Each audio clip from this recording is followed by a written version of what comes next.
There was an idea to bring together a group of remarkable YouTubers to see if we could become something more. And that was a really good idea. NandoVMovies' great YouTube channel came up with this plan to have lots of YouTubers talking about one marvelous scene, one scene of the MCU to make everyone way more hyped and ready to the Avengers Endgame movie.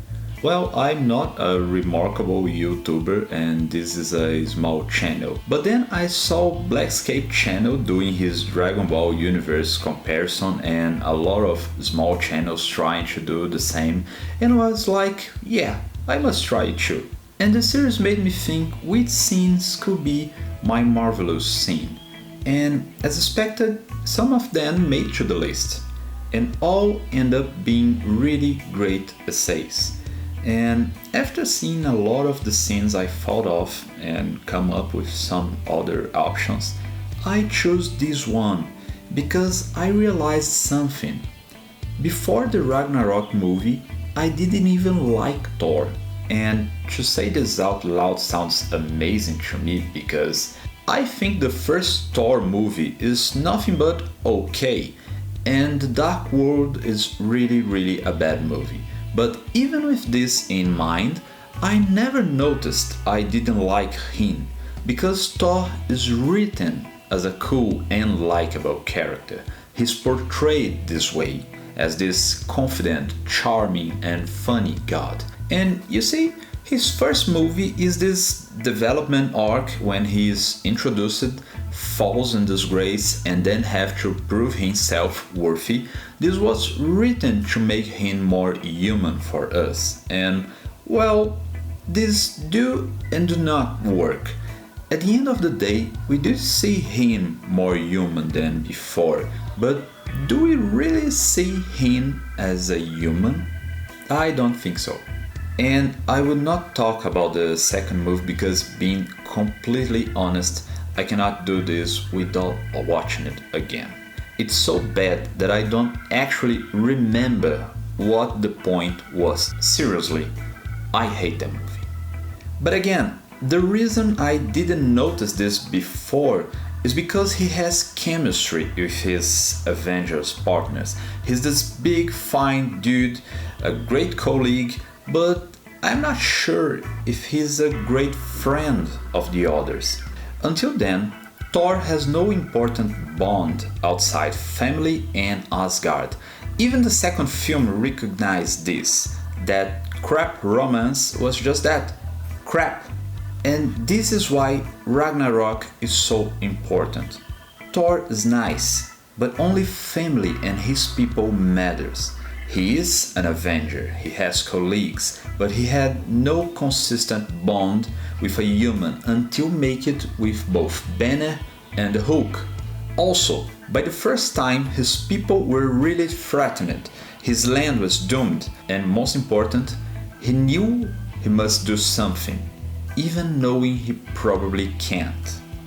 The first movie arc is about being worthy, and the hammer proves that. This symbolism is so strong it returns from time to time. Mjolnir is a weapon, but also an answer, and as long as Thor can count on it, things will be fine.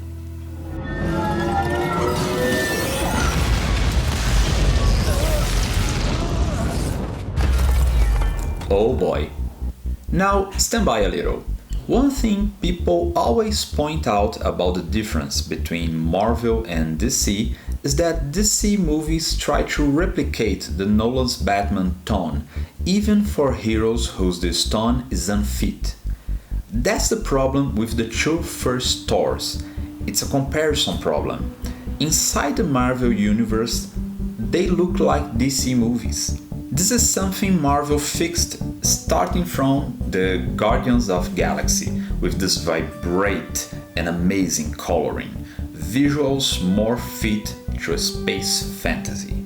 It's really interesting how this tone is consistent within the movie. Ragnarok is a comedy, making full use of Chris, Tom's, Jeff's and Mark's comic timing. Some people don't even like this amount of gags poking fun at someone we must see as a god, and that was the whole point. For the first time, Thor looked, sounded and was treated as a human. Thor is a different character, he is a literal god. And to make him more human is not to give him just drama. And as bizarre as it may sound, the jokes and the humor made this, make fun of Thor, made him human in a way nothing else has achieved. And that brings us to this scene. In contrast, one of the worst uses of background CGI in the entire MCU. I don't believe how could this scene be so ugly, especially compared with the rest of the movie. And yet, it still holds close to my heart on how it finally delivers what the movie was making me wait for since the beginning. Thor, in his lowest ever, subjugated by Hela, literally into his knees, feeling hopeless. And then this. It's too strong. Without my hammer, I can't. Are you Thor, the god of hammers? This is sarcasm. A great line delivered by a godlike father figure with sarcasm. Again, making fun of Thor, smashing truth in his face on how fool he is, but it makes him realize something. The hammer is great, sure, but Mjolnir is just a tool. Thor has finally reached the point Steve Rogers and Tony Stark has already passed through. The entire first Avenger is about this, it's not the superpower program.